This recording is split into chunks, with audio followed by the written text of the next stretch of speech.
Hello everyone, welcome back. Previous class में हम discuss कर रहे थे मेथड 4 को, जो कि है information through questionnaire and schedule method. हम लोग प्राइमरी डेटा को कलेक्ट करने के मेथड्स डिस्कस कर रहे हैं। अब तक 3 मेथड्स कंप्लीट कर चुके हैं। चौथे मेथड को हाफ कंप्लीट कर लिया है। बचा हुआ जो हाफ पोर्शन है वो आज की क्लास में हम ख़त्म करेंगे, ठीक है। जो मेथड 4 है उसका नाम है information through questionnaire and schedule method, जहाँ पे आपको बताया है कि इस मेथड के अंदर हम सबसे पहले एक लिस्ट ऑफ क्वेश्चंस प्रिपेयर करते हैं according to objective of the study, और उस लिस्ट ऑफ क्वेश्चन को जो हमने प्रिपेयर किया है अपनी स्टडी के उद्देश्य के अनुसार, उसी के माध्यम से जानकारी को प्राप्त कर लेते हैं। ऐसा करने के 2 तरीके होते हैं, एक तो जो कि मेलिंग मेथड कहलाता है और अगला जिसको हम एन्यूमरेटर्स मेथड कहते हैं, ठीक है। मेलिंग मेथड के बारे में आपको प्रीवियस क्लास में बता दिया है, जहाँ पर क्वेश्चनायर प्रिपेयर करके थ्रू मेल भेज दिया जाता है इन्फॉर्मेंट्स को। साथ ही साथ उनसे रिक्वेस्ट किया जाता है कि प्लीज़ आप क्वेश्चन का आंसर कर दें और उसको with in a specified period of time return कर दें। ऐसा करते हुए आप जब क्वेश्चनायर प्रिपेयर करते हैं और फॉरवर्ड करते हैं उसको, तो इन्फॉर्मेशन कलेक्ट हो जाता है और बिना फील्ड में जाए, बिना फील्ड में किसी भी तरह से किसी को भेजे या किसी को बुलवाए, आपको जानकारी जो है वो बड़ी आसानी से प्राप्त हो जाती है। उसको मेलिंग मेथड कहते हैं। उसकी सूटेबिलिटीज़ क्या क्या थी, कब आप उस मेथड का इस्तेमाल करोगे, कब उस मेथड के मेरिट्स क्या क्या होंगे, गुण, और उसके डीमेरिट्स क्या क्या होंगे, इन सारी बातों के साथ मेलिंग मेथड को प्रीवियस क्लास में फिनिश किया है। आज देखते हैं सेकंड। आज का लेक्चर हमारा लेक्चर नंबर 8 रहेगा, जहाँ पे दिस 4th मेथड, जिसका नाम है इंफॉर्मेशन थ्रू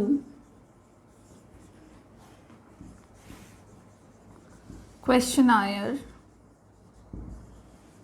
एंड शेड्यूल,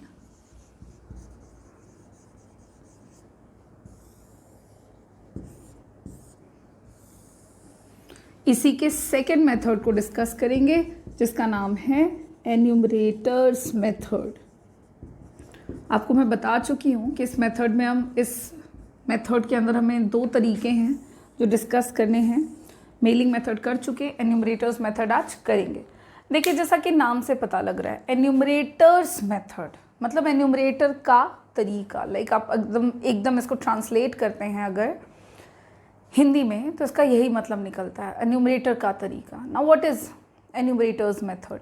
तो इस मेथड में, चूंकि ये क्वेश्चनायर एंड शेड्यूल मेथड के अंदर आता है, तो इस मेथड के अंदर आप सबसे पहले एक लिस्ट ऑफ क्वेश्चंस तैयार करते हैं, ठीक, और जिसको क्वेश्चनायर कहते हैं according to objective of the study, और उस लिस्ट ऑफ क्वेश्चन को ट्रेन्ड एन्यूमरेटर्स, जो आपके ट्रेन्ड एन्यूमरेटर्स हैं, उनके हाथों से, उनके द्वारा आप उसको भिजवा देते हैं उन एरियाज़ में जिन एरियाज से आपको जानकारी प्राप्त करनी है। और ये जो एन्यूमरेटर्स होते हैं, ये इन्फॉर्मेंट्स को हेल्प करते हैं उनके आंसर को देने में। हेल्प किसी भी तरह का हो सकता है। अगर सामने वाला इन्फॉर्मेंट आंसर खुद नहीं लिख सकता, एन्यूमरेटर लिख देंगे। अगर सामने वाला व्यक्ति खुद से क्वेश्चंस का आंसर लिख सकता है बट उसको कोई सवाल समझ में नहीं आ रहा, तो एन्यूमरेटर उनको एक्सप्लेन कर देंगे। तो ये हेल्प करते हैं उनको हर तरह से कि सामने वाला व्यक्ति यानी इन्फॉर्मेंट अपने जवाब को दे सके, और ये उनसे प्राप्त किए गए क्वेश्चनायर में इंफॉर्मेशन को लाकर जमा करके इन्वेस्टिगेटर को दे देते हैं, और इस तरह से जानकारी प्राप्त हो जाती है थ्रू एन्यूमरेटर्स मेथड। आइए इसके मीनिंग को हम देखें, लिखते हैं और साथ साथ में डिस्कस करते हुए चलेंगे। जहाँ पे मीनिंग में जो बात मैंने आपको बताई वही सेम चीज़ हम यहाँ पे करेंगे। इन दिस मेथड, और you can say under this method, a questionnaire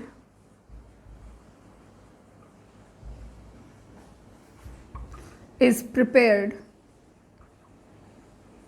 according to objective of the study and it is taken, एक क्वेश्चनायर प्रिपेयर किया जाता है और उस क्वेश्चनायर को लेकर जाया जाता है,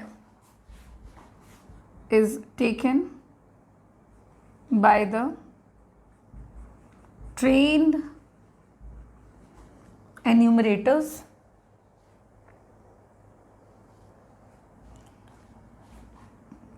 taken by the trained enumerators to the informants. किसके पास? तो informants के पास, उनके पास ये लेके जाया जाता है, ठीक है। एंड जो enumerators होते हैं वो who helped, जो enumerators होते हैं वो help करते हैं, helped informants to answer, or you can say to fill the questionnaire, yeah, to answer, to fill, or you can say to record their answers, ठीक है। और इस तरह से जो एन्यूमरेटर्स होते हैं वो इन्फॉर्मेंट्स को खुद अप्रोच करते हैं, उनसे क्वेश्चनायर के क्वेश्चंस को पूछते हैं और उस क्वेश्चंस के लिस्ट में यानी क्वेश्चनायर में जो भी प्रश्न होते हैं उनका जवाब उनसे ले आकर के वो लाकर इन्वेस्टिगेटर को दे देते हैं। सो बिल्कुल वही तरीका है जो मैंने अभी अभी आपको बताया। ये एक ऐसा तरीका है जिसमें सबसे पहले तो एक प्रश्नों की सूची तैयार की जाती है, किसके अनुसार? तो जो उद्देश्य है स्टडी का उसके अनुसार, और उसे लेकर ट्रेन्ड एन्यूमरेटर्स पहुंच जाते हैं इन्फॉर्मेंट्स तक, उन लोगों तक जिनसे जानकारी चाहिए, और इन एन्यूमरेटर्स जो होते हैं वो इन्फॉर्मेंट्स को हेल्प भी करते हैं, उनकी मदद करते हैं कि वो अपने आंसर को, अपने जवाब को, अपनी जानकारी को उस क्वेश्चनायर में फिल कर दें और वो जानकारी इन्वेस्टिगेटर के पास पहुंच जाए। अब बात करते हैं कि ऐसा इस मेथड का इस्तेमाल करते हुए जानकारी को हम कब प्राप्त करेंगे, what are the suitabilities of this method.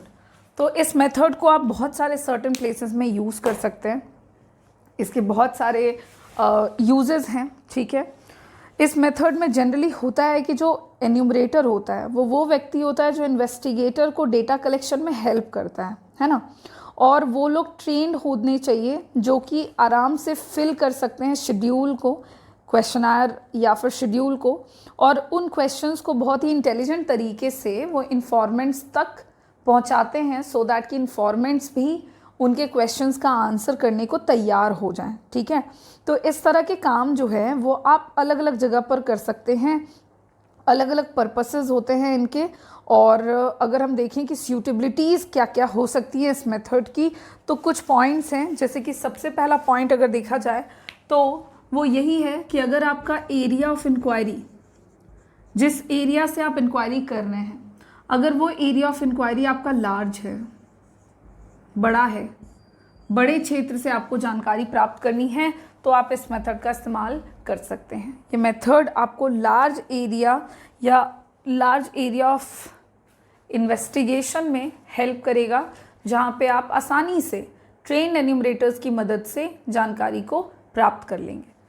तो सबसे पहली सूटेबिलिटी कि when the area of investigation is large you can use this method to collect the information. अगला पॉइंट सूटेबिलिटी का वो ये है कि इस मेथड को यूज़ आप तभी कर पाएंगे जब आपके पास स्किल्ड एन्यूमरेटर्स अवेलेबल होंगे। When you have skilled enumerators available, then you can easily use this method to collect primary data. Why so? Because इस मेथड में बहुत सारी चीज़ों की ज़रूरत है। लाइक अब तक जानकारी प्राप्त करने में दो चीज़ें हमें समझ में आती है, एक जानकारी लेने वाला, अगला देने वाला। लेकिन इस मेथड में हम पहले क्वेश्चन आया प्रिपेयर कर रहे हैं और उस पर जानकारी ले रहे हैं। और उससे भी ज़रूरी है ट्रेंड एन्यूमरेटर, स्किल्ड एन्यूमरेटर, जो ट्रेंड होगा कि कैसे शेड्यूल को फिल करवाना है, कैसे शेड्यूल के क्वेश्चंस को लोगों को इंटेलिजेंट तरीके से एक्सप्रेस करना है, एक्सप्लेन करना है, सो दैट कि सामने वाला आसानी से सवाल के जवाब को देने के लिए राज़ी हो जाए और सही सही जानकारी वो दे दें। तो इन सारे काम के लिए स्किल्ड एन्यूमरेटर्स का होना ज़रूरी है, और अगर ये अवेलेबल हैं तभी आप इस मेथड को यूज़ कर सकते हैं for the data collection, otherwise आप इस मेथड का इस्तेमाल नहीं कर पाएंगे। उसके अलावा इस मेथड को आप तब भी यूज़ कर सकते हैं जब इन्फॉर्मेंट्स, जिस एरिया से जानकारी चाहिए उस एरिया में होने वाले इन्फॉर्मेंट्स आपके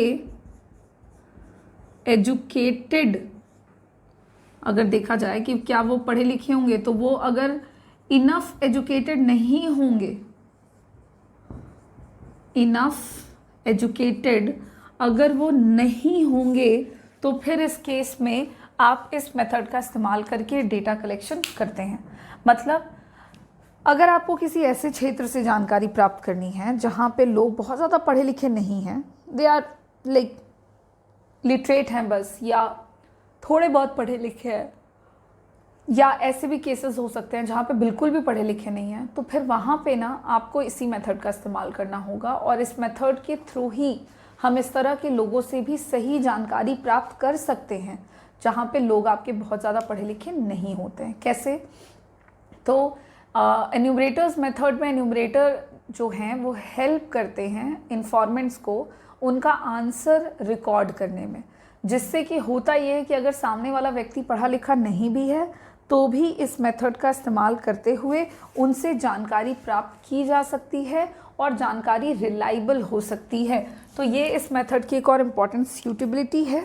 उसके अलावा एक और पॉइंट है कि अगर कोई ऐसी जानकारी हो जिसका कलेक्शन करना है और कलेक्शन करने के लिए पर्सनल कांटेक्ट करना नेसेसरी है, ज़रूरी है, और पर्सनल कांटेक्ट करना नेसेसरी इसलिए है क्योंकि आपको रिलायबल डेटा की ज़रूरत है, भरोसेमंद जानकारी की अगर आपको ज़रूरत है, तो इस केस में, और वो भी किस तरह के क्वेश्चंस के, तो डिफ़िकल्ट क्वेश्चंस के। देखिए, आप इस तरह का कोई सवाल पूछ रहे हैं लोगों से जो जानकारी बहुत ज़्यादा पर्सनल या डिफ़िकल्ट हो, जो लोगों के बारे में आपको लग रहा है कि वो सामने से खुद ब खुद उसकी जानकारी नहीं दे पाएंगे, सवाल समझ नहीं पाएंगे, तो डिफ़िकल्ट हैं, और वैसी जानकारी आपको भरोसेमंद भी चाहिए, सही भी होनी चाहिए, और वहाँ पे पर्सनल कांटेक्ट करना ज़रूरी है सवाल पूछने वाले का जवाब देने वाले के साथ, तब तो फिर यही मेथड यूज़ होगा। इस मेथड का इस्तेमाल करके ही हम ये काम कर सकेंगे कि भाई जो जानकारी हमें चाहिए उसके साथ कंडीशन है कि वो सही हो, उसके साथ कंडीशन है कि वो भरोसेमंद हो, उस जानकारी के साथ ये कंडीशन है कि भाई हर व्यक्ति उस जानकारी को आपको अपने से नहीं दे पाएंगे क्योंकि वो जानकारी थोड़ी सी डिफ़िकल्ट है, हार्ड है। तो फिर इस केस में पर्सनल कांटेक्ट करना पड़ता है, क्योंकि पर्सनली कांटेक्ट करने से आप बहुत सारे इन्फॉर्मेशन को प्राप्त कर पाते हैं जो इन्फॉर्मेशन आपको पर्सनल कांटेक्ट किए बिना नहीं मिल सकता। तो फिर तो यही मेथड सूटेबल होगा। And these are the points of suitability of enumerators method. ये कुछ इस मेथड की सूटेबिलिटी है, उपयुक्तता है कि कब आप इस मेथड का इस्तेमाल करेंगे। तो इस तरह की स्थिति होगी तब हम एन्यूमरेटर्स मेथड को चुनकर जानकारी को प्राप्त करते हैं। Now next topic is merits. Merits की बात अगर हम कर रहे हैं तो इस मेथड के गुण हैं, कुछ फ़ायदे हैं अगर आप इस मेथड का इस्तेमाल करते हैं for the data collection. And what are the merits of this method. तो देखो, मेरिट में बार बार सिखाया है, काफ़ी मिलते जुलते पॉइंट्स होते हैं सूटेबिलिटी के।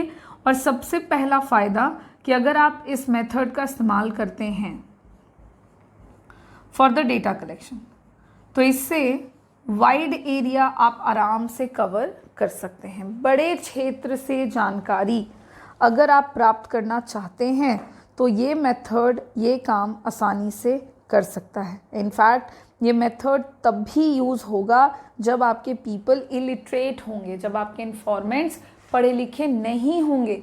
तो ये मेथड काफ़ी यूज़फुल है for the wide areas, for the vast areas, बड़े क्षेत्र के लिए, और ख़ासकर उन क्षेत्र के लिए जहाँ पे लोग बहुत ज़्यादा पढ़े लिखे नहीं होते। पहला पॉइंट। सेकंड पॉइंट है, इस मेथड का अगर आप इस्तेमाल करते हैं तो आपको एक्यूरेट और रिलायबल जानकारी मिल जाती है। आपको सही और भरोसेमंद जानकारी जो है वो इस मेथड का इस्तेमाल करने पर प्राप्त हो जाती है, क्योंकि इस मेथड में ट्रेन्ड एन्यूमरेटर्स हैं जो कि इस मेथड के सक्सेस रेट को बढ़ाने में हेल्प करते हैं।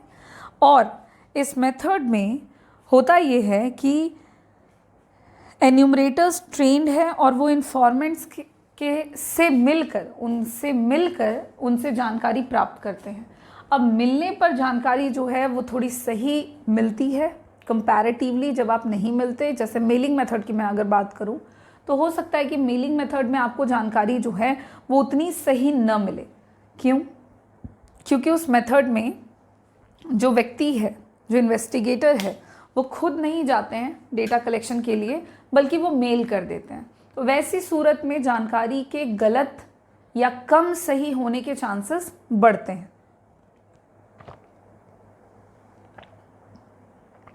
जिसकी वजह से वो जानकारी आपकी कम भरोसेमंद भी होती है। लेकिन अगर हम इस मेथड की बात कर रहे हैं तो क्योंकि इस मेथड में एन्यूमरेटर इन्वेस्टिगेटर के द्वारा इन्फॉर्मेंट्स के पास जाते हैं और उनसे डायरेक्टली मिलकर जानकारी प्राप्त करते हैं, तो जानकारी सही भी मिल जाती है और भरोसेमंद भी होने के चांसेस बढ़ जाते हैं। अगला पॉइंट है पर्सनल कांटेक्ट। इस मेथड का इस्तेमाल करने से पर्सनल कांटेक्ट हो पाता है इन्फॉर्मेंट से एन्यूमरेटर का, जिससे कि इंफॉर्मेशन की ओरिजिनलिटी बढ़ती है, जानकारी सही मिलने के चांसेस बढ़ते हैं। तो पर्सनल कांटेक्ट भी होना अपने आप में एक मेरिट है, और पर्सनल कांटेक्ट होने से फ़ायदा ये होता है कि कंप्लीट इन्फॉर्मेशन हाथ लगती है, मतलब जानकारी पूरी प्राप्त होती है। सही तो प्राप्त होती ही है, साथ ही साथ पर्सनल कांटेक्ट होने से जानकारी पूरी भी हो जाती है। पूरी का मतलब देखें, अगर कोई व्यक्ति सामने मौजूद है, वो आपसे कुछ सवाल कर रहा है और कोई सवाल आपको समझ में नहीं आया, तो आप उनसे पूछ सकते हैं कि ये सवाल क्या है, इसमें किस तरह से जवाब देना है। वो व्यक्ति आपको एक्सप्लेन कर सकता है। ऐसी स्थिति में जानकारी आप पूरी दोगे क्योंकि सामने से व्यक्ति मौजूद है जो आपको एक्सप्लेन कर रहा है।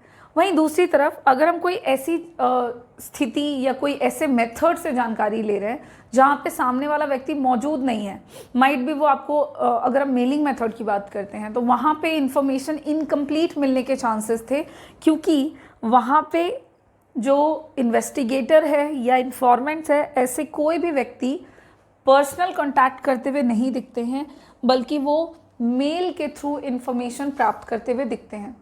इस तरह की स्थिति में अगर किसी को कोई सवाल समझ में नहीं आया तो ऑप्शन नहीं है कि वो सवाल को एक्सप्लेन कर सके, इन्वेस्टिगेटर सवाल को एक्सप्लेन कर दे, क्योंकि वो वहाँ मौजूद ही नहीं है।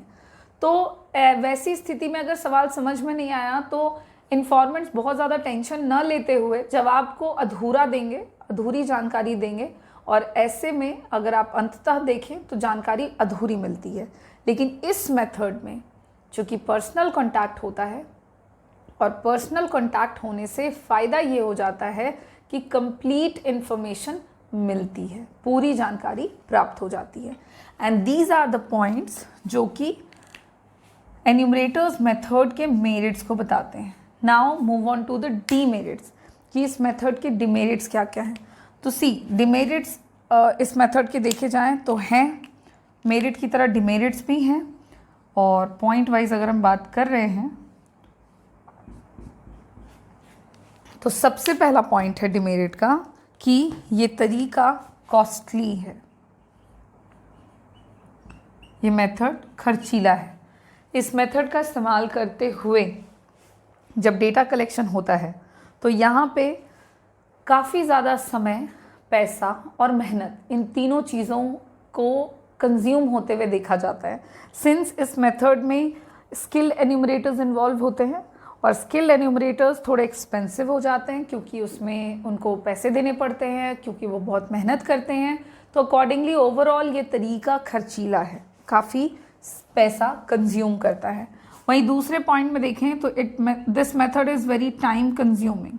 ये मेथड में समय भी बहुत लगता है क्योंकि आप इस मेथड की मदद से लोगों से क्वेश्चनायर फिल करवा रहे हैं, और क्वेश्चनायर में लेट सपोज कि 10 क्वेश्चंस हैं, सपोज, हालांकि 10 से ज़्यादा होंगे, लेकिन अगर 10 क्वेश्चंस हैं, अब इस स्थिति में हर एक व्यक्ति से जाकर 10-10 सवालों का जवाब लेना, खासकर वैसे लोगों से जहाँ पे लोग पढ़े लिखे भी नहीं हैं, तो फिर काफ़ी मुश्किल होती है, मतलब टाइम काफ़ी लग जाता है। सो अकॉर्डिंगली ये मेथड काफ़ी टाइम कंज्यूमिंग है, और ये भी इस मेथड का एक इम्पॉर्टेंट डिमेरिट है क्योंकि कोई तरीका जो कि खर्चीला भी है, समय भी बहुत कंज्यूम कर रहा है, तो फिर वो उस मेथड का डिमेरिट कंसिडर होता है। नेक्स्ट पॉइंट है बायस्ड। देखें, दिस मेथड इज़ बायस्ड। ये तरीका ना बायस्ड भी है। इस मेथड में पक्षपात के चांसेस जो हैं वो थोड़े होते हैं। किसके द्वारा? तो एन्यूमरेटर्स के द्वारा। अगर किसी जानकारी को रॉन्ग तरीके से फिल करना है या करवाना है तो ये जानकारी जो है वो एन्यूमरेटर्स के थ्रू भी हो सकती है गलत, और जो जवाब दे रहा है उसके थ्रू भी। देखें, कोई सवाल है और उसका जवाब एन्यूमरेटर्स चाहता है कि उसके अकॉर्डिंग मिले, तो उस केस में फिर जानकारी तो गलत, वो चूँकि सामने वाला व्यक्ति बहुत पढ़ा लिखा अगर नहीं है, तो अगर वो कोई इन्फॉर्मेशन दे भी रहा है तो एन्यूमरेटर्स उस इन्फॉर्मेशन को उनके सामने ही चेंज कर देगा, उसको पता नहीं चलेगा, राइट। सिमिलरली अगर इन्फॉर्मेंट्स थोड़ा बहुत भी पढ़ा लिखा है और उसके पास है क्वेश्चन आयर और उसको कहा गया है भरने को, तो अगर वो जानबूझकर चाहे गलत जानकारी देना तो वो आराम से दे सकता है। तो ये मेथड ना फ्री नहीं है बायसनेस से। इस मेथड में रॉन्ग इन्फॉर्मेशन भरा जा सकता है दोनों के तरफ से, इन्फॉर्मेंट्स की तरफ से भी और एन्यूमरेटर्स की तरफ से भी। That depends upon the situation. अगर सामने वाला व्यक्ति पढ़ा लिखा है तो गलत जानकारी वो दे सकता है खुद, और अगर वो पढ़ा लिखा नहीं है और एन्यूमरेटर चाहता है इन्फॉर्मेशन गलत करना तो वो भी कर सकते हैं। नेक्स्ट पॉइंट है दिस मेथड इज अनस्यूटेबल। ये तरीका अनस्यूटेबल है फॉर स्मॉल इन्वेस्टिगेशंस। इस मेथड का इस्तेमाल अगर आप सोच रहे हैं कि हम छोटे छोटे इन्वेस्टिगेशंस के लिए कर सकते हैं तो आप नहीं कर सकते। क्या मतलब है नहीं कर सकते? देखिए, करने का कर सकते हैं, सिंस इस मेथड में बहुत ज़्यादा पैसा खर्च होता है, इस मेथड में बहुत ज़्यादा मेहनत लगता है, चूँकि आप ट्रेन एन्यूमरेटर्स बुलवाते हो। तो क्योंकि जब आप बहुत ज़्यादा पैसे खर्च करते हो और फिर इतना पैसा खर्च करने के बाद आप स्मॉल इन्वेस्टिगेशंस करते हैं, तो ये मेथड काफ़ी अनसूटेबल हो जाता है। प्राइवेट इन्वेस्टिगेशंस जनरली इस मेथड की मदद से नहीं किए जाते हैं, बल्कि इस मेथड को यूज़ किया जाता है for the public investigations which is particularly done by the government sector. जितने भी गवर्नमेंटल डिपार्टमेंट्स हैं और कुछ वेल नोन प्राइवेट ऑर्गेनाइजेशंस हैं जो बहुत बड़े पैमाने पर इन्वेस्टिगेशंस का काम करते हैं, तो वैसे इंस्टीट्यूशंस के द्वारा इस मेथड का इस्तेमाल करते हुए जानकारी को प्राप्त किया जाता है। एक और पॉइंट है डिमेरिट में, and that is non availability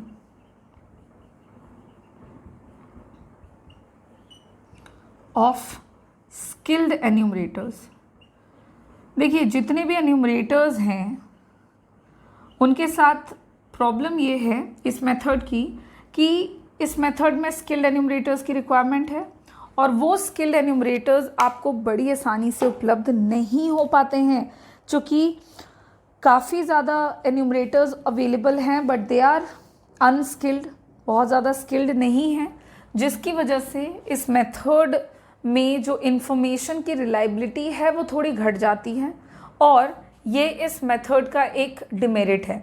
क्योंकि अगर एन्यूमरेटर ही स्किल्ड नहीं होगा, उपलब्ध नहीं होगा, तो फिर जानकारी भी गलत होगी, और इस तरह से इस मेथड की कुछ डिमेरिट्स हैं, कुछ मेरिट्स हैं। सूटेबिलिटी आपको बता दिया, मीनिंग बता दिया, और इसी के साथ हमारा ये मेथड कंप्लीट होता है।